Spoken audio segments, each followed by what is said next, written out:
What's the best sling for your AR-15 carbine? I'll give you my thoughts in this episode of Tactical Tidbits.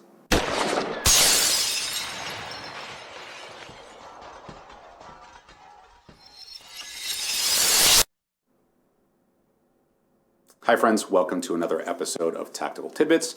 I'm Herman Morris with Alpha One.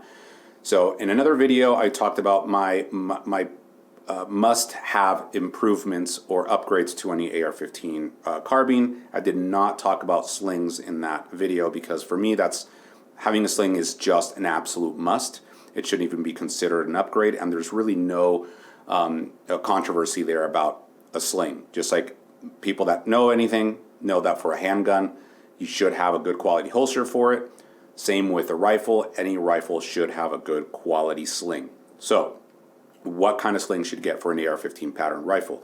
I'm specifically talking about AR-15 platforms because there are other considerations for bolt guns and maybe AK-47 style rifles and those type of things. So I want to make sure that this rule of thumb is pretty universal, and I think it is, especially if we are dealing with AR-15 pattern rifles. So what kind of options do we have? Well, there's really three main types of slings that we look at. And it's going to be a single point or 1 point sling, a 2 point sling, and a convertible sling. There are such things as 3 point slings, but you don't see those very much these days. You'll probably just run into them for competition settings and really a very small sliver of fields where you'll find them. So those, for our purposes, those don't exist anymore. So we're going to stick with the previous three. So let's start with 1 point sling.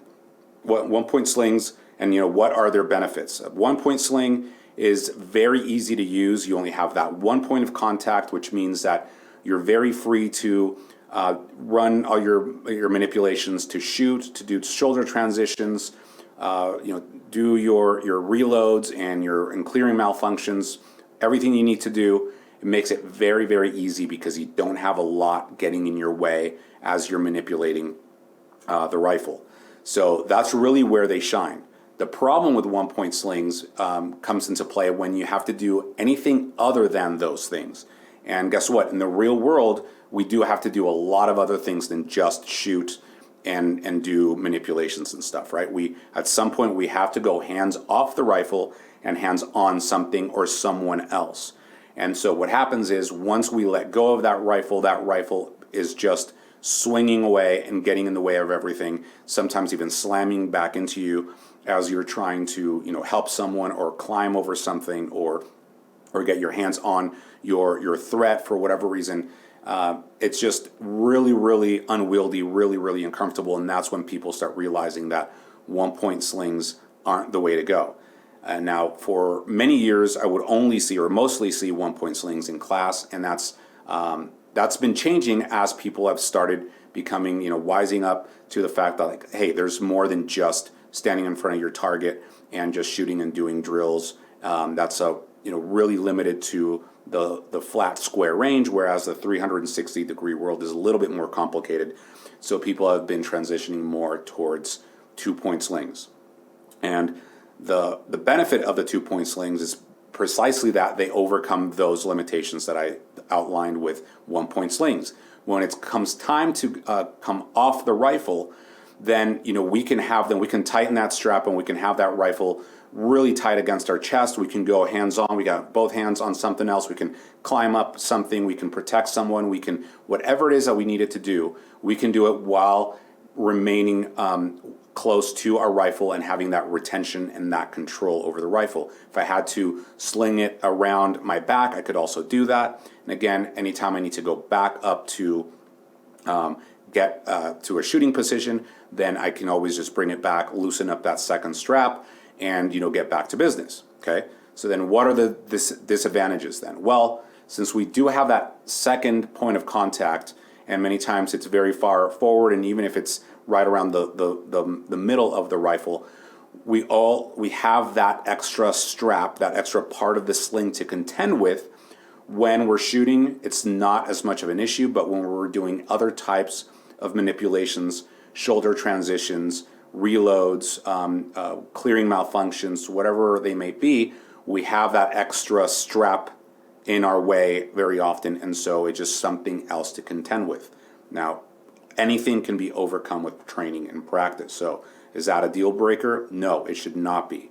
Like I said, we can always overcome any of those things, and as long as we're training and we're practicing, we can become very proficient in using a 2-point sling without any issues. So it's just a matter of getting comfortable with it, mostly being able to swim in and out of the sling so that whatever it is that we're doing at the time, we're doing it with optimum efficiency. So if I had to choose between a 1-point sling or a 2-point sling, I would choose a 2-point sling 100% of the time. However, I don't have to only choose one of those two, because thankfully there's such a thing as a convertible sling. And a convertible sling is a sling that can go from 1-point to 2-point as needed. And that's what I usually run myself. So I like to be able to have that freedom of movement when I'm shooting and performing any manipulation having to do with the rifle, when I'm hands on the rifle, and then being able to go to a 2-point configuration when it comes time to do anything other than those things, when I have to come off the rifle. So I just think it's beneficial to have the best of both worlds. Like I said, if we can only have one, if you can only have either a 1-point or a 2-point, always go with a 2-point. But at least stay away from the 1-point and just look into either a 2-point sling or a convertible sling.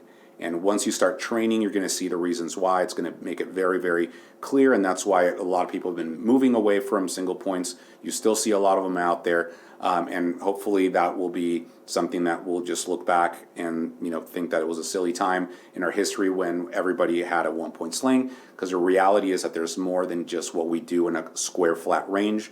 In a real fight, in a real 360-degree world, there's other important considerations, and they need to be taken seriously. So I think convertible sling and a 2-point sling address all of those a lot better than a single point. So stick with that, experiment with that. The number one thing is make sure that whichever sling you end up getting, either a 2-point or a convertible, that it's a quality sling. All right, don't cheapen out on the sling. They're very important. Just like I always say, for handguns, get a good quality holster. Not just any holster. It's important that they get the job done, that they last, that they don't break, that you can count on them. So as long as you have a 2-point or a convertible sling and it's good quality, you're going to be good to go. All right? Hope to see you in the next episode of Tactical Tidbits. Hope this helps. See you next time.